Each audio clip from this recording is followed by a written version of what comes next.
Hi, my name is Rosalie. I'm Kate. I'm Katie. Mason.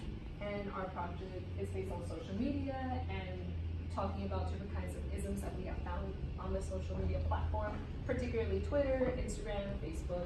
And we touch on racism, sexism, a little bit of ageism, and our questions involve what ideal body types are portrayed in social media.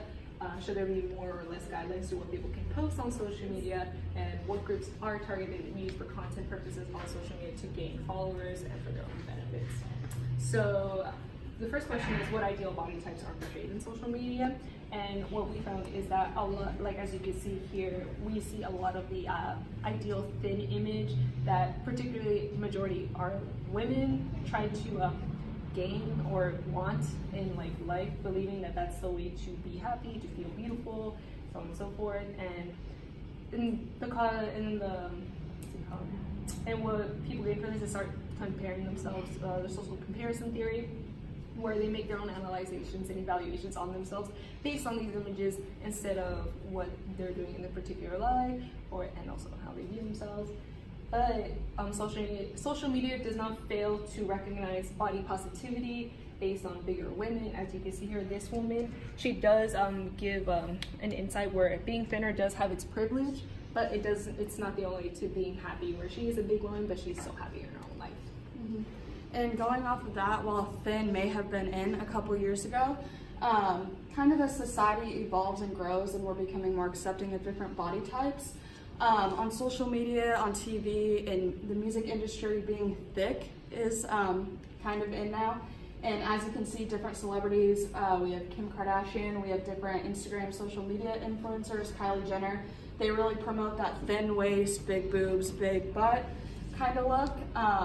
And I think as we progress more into the future, having a lean, muscular physique is also in. And as you can see, various bodybuilders, they'll promote an active lifestyle, exercising.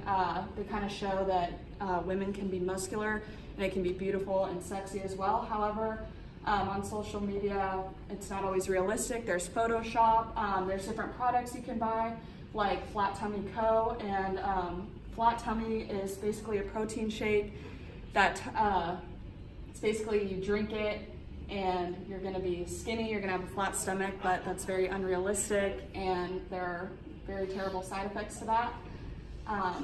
And then moving into question 2, should there be more or less guidelines to what people can post on social media?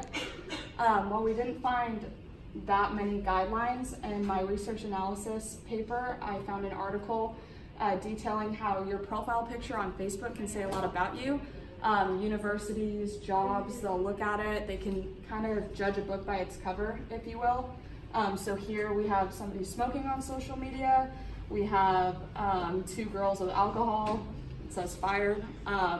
So basically, the article talks about how your profile picture can say a lot about you. And while it may not reflect who you really are, you just want to be careful on social media. Okay, so I looked more into question 2, and I found 2 pictures from 2 different accounts that are really popular among college students on Instagram. So it's Barstool Sports and I'm Schmacked. And both of the accounts, right here, before you can watch it says sensitive content. This video contains sensitive content, which some people may find offensive or disturbing, and you have to basically tap out of that before you can watch the video. And in both of these cases, it had something to do with violence, so either someone was falling or breaking a bone. So I think we have seen progression in guidelines on Instagram. Specifically, if you go and look, you could search up their community guidelines, and they have everything ranging from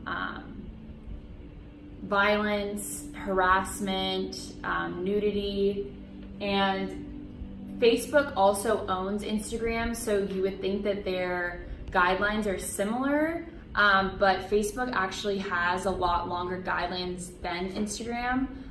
They have 6 sections that have multiple subsections within them. However, Facebook has been more controversial in they aren't flagging posts as often as they should. As we know, there was a shooting of a mosque in New Zealand, and the shooter had live streamed it, and it took several hours for the content to be taken down. I think there were like 1.2 million posts that were flagged before they got posted, and then hours later there were another million more that were taken down. But it took like several hours for even like YouTube to get videos that were from that shooting taken down as well. And then we can also look to this picture right here of profile pictures. Facebook doesn't, I mean, if you think about it, it's algorithms that are going through looking at the post and letting you post whatever you want, and like that's like a robot or like math. It's not an actual person. So their technology doesn't have the same morals as a human would. So there's no way to really tell like if somebody will think that's going to be offensive or not. But yeah. So for question 3, it's what groups are targeted and used for content purposes on social media to gain followers. Now, one of the benefits of social media is the variability of content. A user has the authorities to select what they choose to see on their social media feed. However, this can work as a two-way street. Despite the selection you do have to choose from the many various accounts and profiles, there is some types of content that show up consistently in many ways, shapes, or form, and one of those is racism. Now, racism usually comes in the form of humor to mask the seriousness and offense behind the messages that work to allow it to make its way to the public online, which is also a way on how discrimination is still maintained. For an example for that, we have a screen grab of a Trump tweet that reads, "Sadly, the overwhelming amount of violent crime in our major cities is committed by blacks and Hispanics. A tough subject must be discussed." Now, President Trump is infamously known for his constant explicit slander on Twitter. And this is a prime example of racism, as he says it pretty straightforward. He stereotypes two separate demographics and essentially condemns them to discrimination with no actual informational basis on it. The second tweet that we have on the screen grab is an emoji of a white fist that says white power. Now, for those who are not aware of who Josh Hader is, he is an MLB pitcher. And during the 2008 All-Star MLB game, tweets surfaced from Hader in, I believe, 2012 that pretty much showed racist, homophobic, and sexist viewpoints that he discussed. And despite the controversy that these tweets incited, they were passed off as facetious banter by a young man who didn't really know better, despite the fact that he let these tweets loose about 4 months before he turned 18.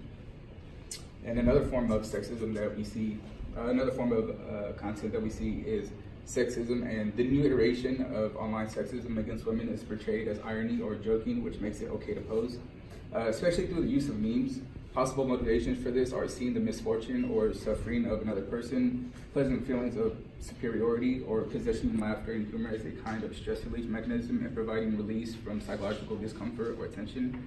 And a premier example of this would be the comments posted underneath this picture, which is the Instagram for ESPN, and it's a quote from a female college basketball player who declares to the NBA draft, and she says, "I'll see you soon, WNBA, real soon, I promise, just have some business to take care of first."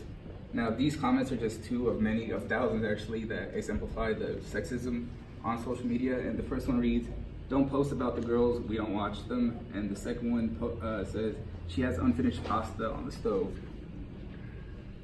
So to answer the question outright, the target audience of social media is men at the expense of women, and it typically plays on misogynistic and racist temperaments in order to achieve and amass an abundance of like-minded individuals.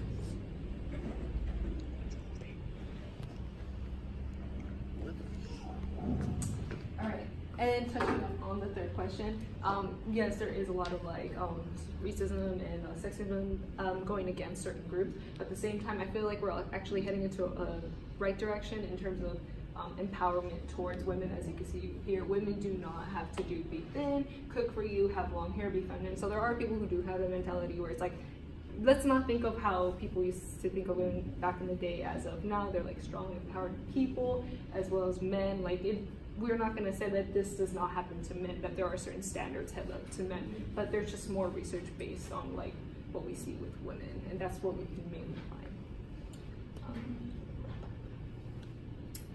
I think that's it. Thank you for watching.